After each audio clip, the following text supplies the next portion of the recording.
Keşik bazarda setilish o't bo'layotgan komenjan qilishni o'rganib oling. Boshqalar pulga o'g'atsa, men naqsiz yukdiman. Yurak yulduz belgilarini besib, saqlab olishni unutib qolmang, keyin izlagan topolmay qolsiz. Buning yetarli materiallar arpuniya. 50 graduslik suvga ozroq tuz silib, arpunni to'xtamay bir yulinish bo'yicha qo'chib, mushallatli xamir qilib olamiz. Agar bozorlik qilib qolsanglar, ozroq vijin sevatsanglar, ta'm texim yaxshi chiqadi. Xamir qilib bo'lgandan keyin 5 minut tindirib qo'yamiz. 5 minutdagi videoda ko'rsatgan bo'yicha ishlaymiz buningga.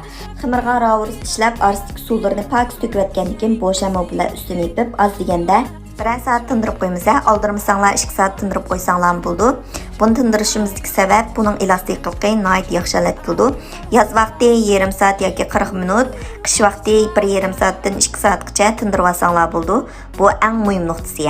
Endi buni videoda ko'rsatgan bo'yicha cho'nkichilikni o'xshash qilib kesib tayyor qilib bo'lgandan keyin cho'qimizning o'tirsiga qilib, videoda ko'rsatgan bo'yicha bir tarafdan tatimiz, bir tarafdan yumaloqlaymiz. Yaxshi mazmunlardan vaqtida xabardor bo'lay desangiz, boshpatlik to'p qo'shilib oling. Faoliyatimiz davomlashyotidi. Cho'ng taqsiliq qo'rma, har xil taom, pishiruq, ichimlik, murabba, saychilash, bozorlik sovuq say darskimizning 60 xil darsini on qo'yib faoliyat qildik. Tizimlatmoqchi bo'lsangiz, Undidar Nazi 77 33 ekran ustidagi nomer shu. Endi eng muhim nuqtasiga keldik. Yumaloqlab bo'lgandan keyin cho'kini astiga bir, ustiga bir, astiga bir, ustiga bir mushallatda 2-3 qata qavatgandan keyin cho'qimizdan sug'urib olib, buni suvoq savolamiz. Qozon qaynay deb qolgan vaqtimizda menjangni silib, buni qozonni qaynatib etmaymiz. Har bir qaynay deganda ozroq suv qo'yib olsanglar bo'ldi. 15 minutdan 20 minutgacha pishirib olamiz. Pishirib olgandan keyin suvoq chilab qo'yamiz. Endi buningki darmonlarini tanishaymiz. Bu eng muhim nuqtasi.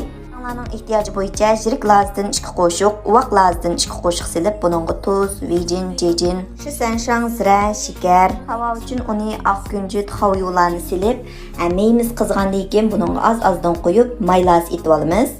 Ta'min texim yaxshi chiqaraydisangiz, zimajangdan bir qo'shiq silvatsangiz bo'ldi. Panjir kabimizni ziq o'tkazib, videoda ko'rsatgan bo'yicha kesib tayyor qilib olgandan keyin, hozir tayyorlab olgan maylazni ustiga tekshir surib o'tgandan keyin, oldin qizitib olgan duxovkamizdan ichiga silib, 220 gradusda 20 minut pishirib olamiz. Pishib tayyor bo'lgandan keyin ustiga yana bir qator sepib iste'mol qilsak bo'ldi. Bek yeyishlik, bek o'xshabdi. Qaniysiz